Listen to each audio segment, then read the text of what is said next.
Assalamualaikum warahmatullahi wabarakatuh. Kembali lagi bertemu dengan saya Muhammad Arif di channel Arifologi.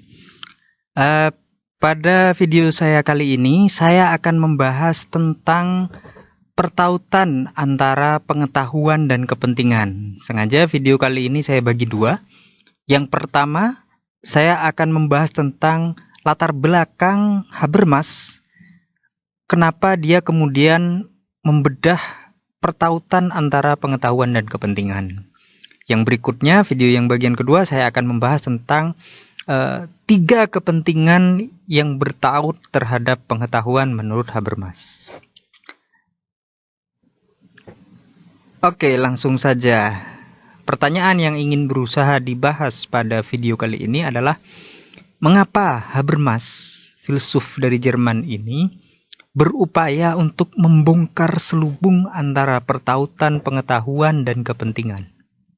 Apa yang memotivasi dia sehingga dia ingin membedah hal yang bertaut antara pengetahuan dan kepentingan? Apa yang terjadi?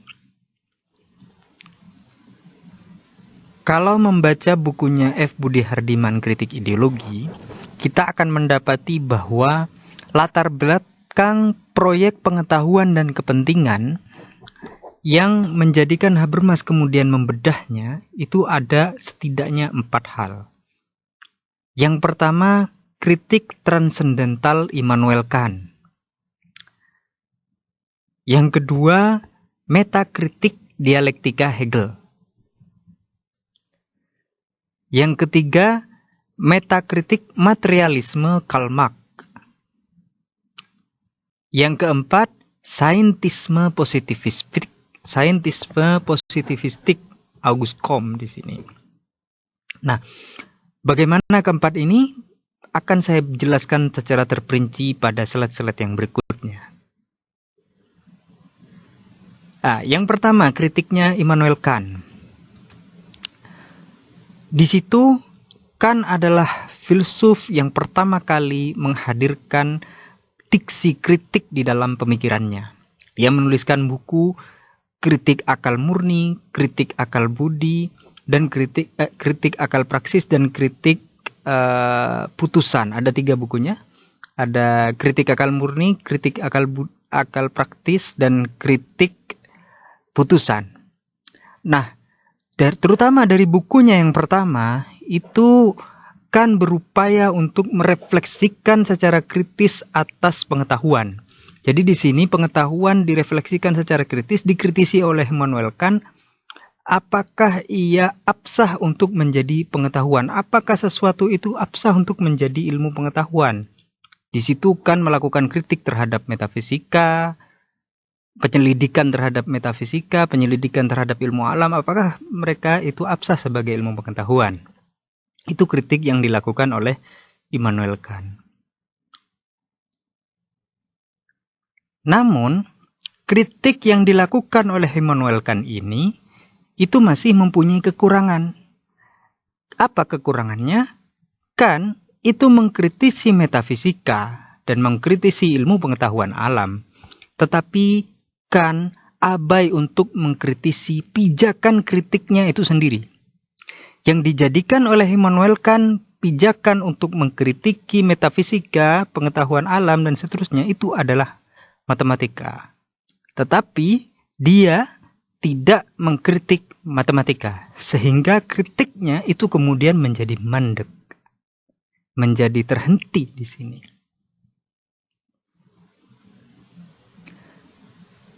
Kritikan yang terhenti itu kemudian disadari oleh Hegel. Hegel kemudian menghadirkan sesuatu yang dia sebut sebagai metakritik. Di sini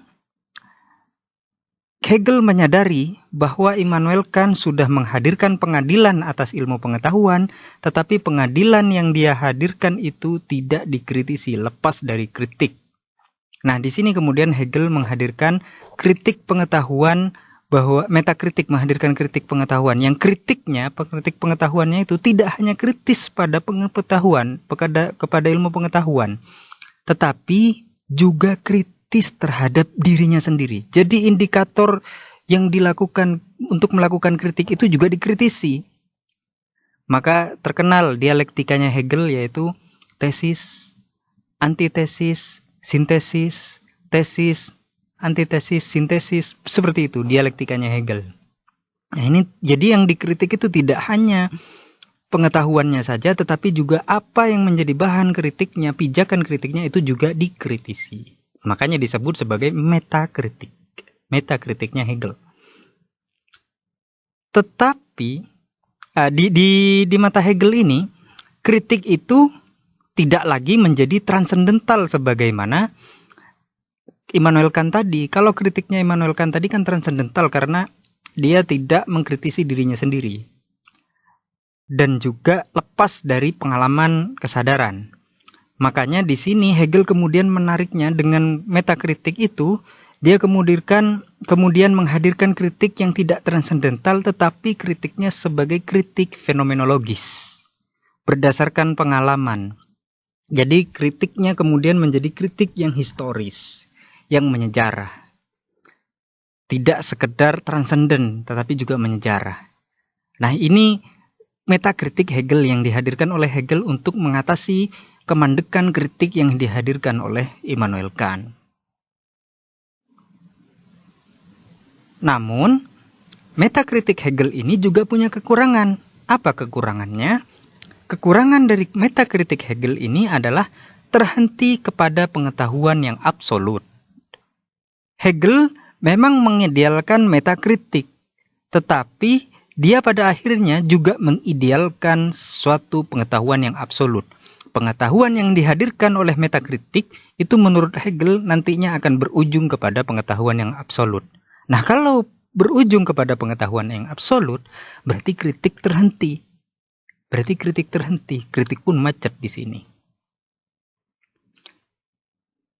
Selain itu, fenomenologi yang dihadirkan oleh Hegel ini tidak benar-benar historis.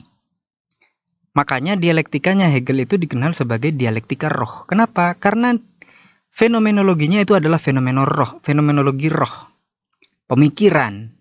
Jadi Hegel ini percaya bahwa misalkan patung itu ada karena pematung itu sebelumnya telah memikirkan lebih dulu tentang patung, sehingga kemudian dia menciptakan patung. Nah, di sini kemudian antara pemikiran dengan realitas patung itu menurut Hegel itu sama, dan yang mendasarinya itu adalah pemikiran, karena pemikiranlah yang melahirkan patung itu.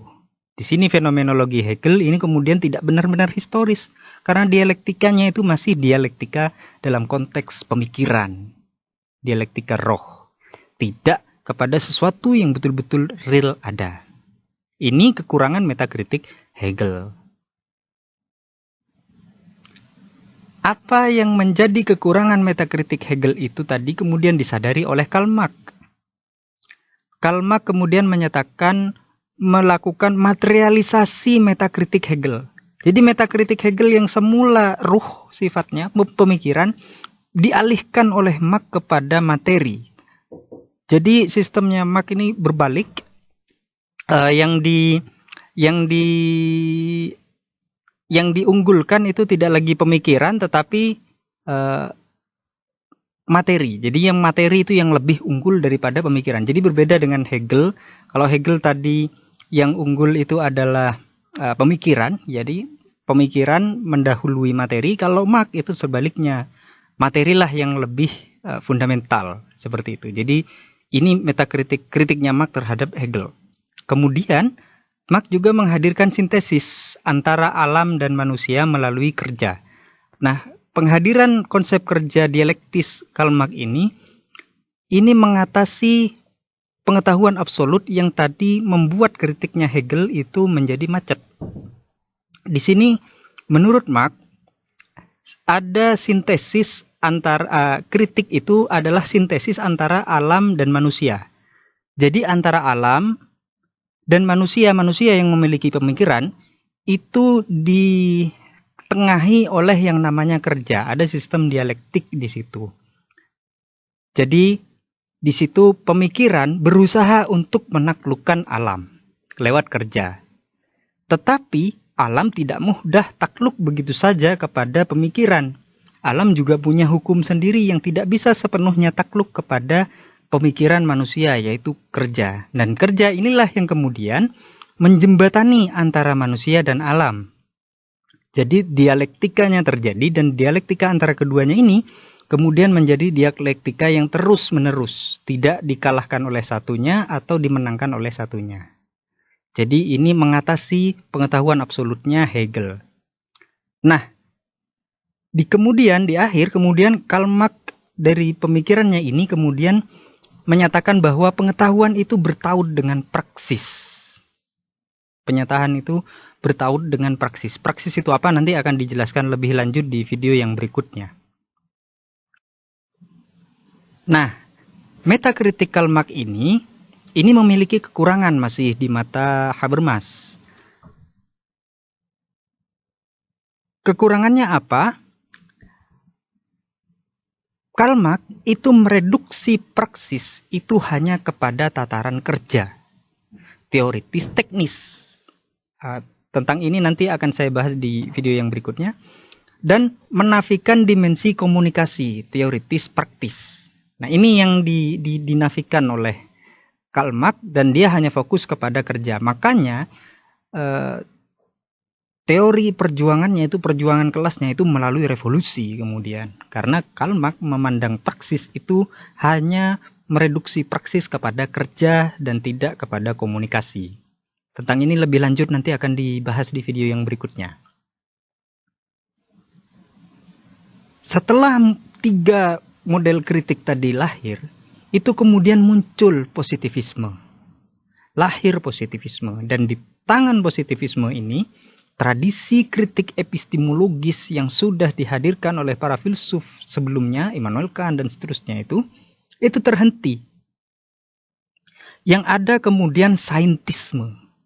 Sains merasa dirinya paling benar dan tidak ada yang berhak untuk menjadi ilmu pengetahuan selain dia. Setelah itu kemudian dia merasa sains ini yang sudah final, tidak ada lagi ilmu pengetahuan yang lain, jadi sains. Nah, saintisme ini kemudian dengan demikian maka kritik atas dirinya sudah terhenti, kritik atas ilmu pengetahuan sudah berhenti, epistemologi kemudian terhenti. Selain itu, dengan lahirnya positivisme, pengetahuan itu kemudian direduksi hanya dengan menyalin fakta atau mimesis, objektif dan sifatnya netral. Jadi yang untuk mengetahui sesuatu ini sistemnya korespondensi. Tentang korespondensi saya juga sudah pernah mengulas sebelumnya di video tentang teori-teori kebenaran, bisa dicek di situ tentang korespondensi seperti apa. Pengetahuan diperoleh dengan menyalin fakta. Jadi ada fakta kemudian diungkapkan. Jadi sifatnya objektif di sini, dan subjek kemudian menjadi hilang. Karena subjek menjadi hilang, maka pengetahuan itu netral sifatnya, sesuai dengan objek. Itu seperti itu. Objektif, netral. Dengan lahirnya positivisme kemudian kritik terhenti dan objektivisme pengetahuan itu marak.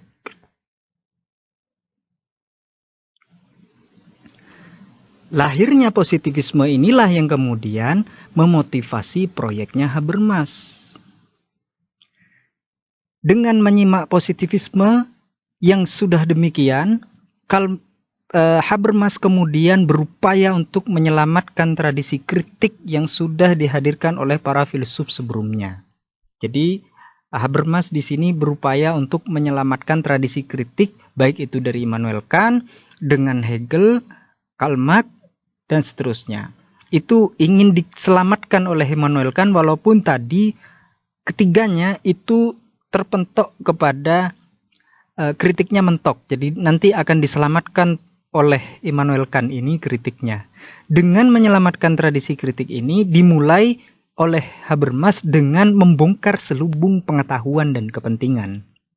Inilah kemudian yang membuat atau memotivasi Habermas untuk membongkar selubung antara pengetahuan dan kepentingan. Bagaimana wujud pertautan pengetahuan dan kepentingan? Ini akan saya bahas di video saya yang berikutnya. Silahkan tunggu terus di Arifologi update-nya. Demikian video saya yang pertama tentang pertautan pengetahuan dan kepentingan. Untuk referensi, silahkan bisa membaca buku F. Budi Hardiman, Kritik Ideologi. Demikian, terima kasih. Semoga bermanfaat. Assalamualaikum warahmatullahi wabarakatuh.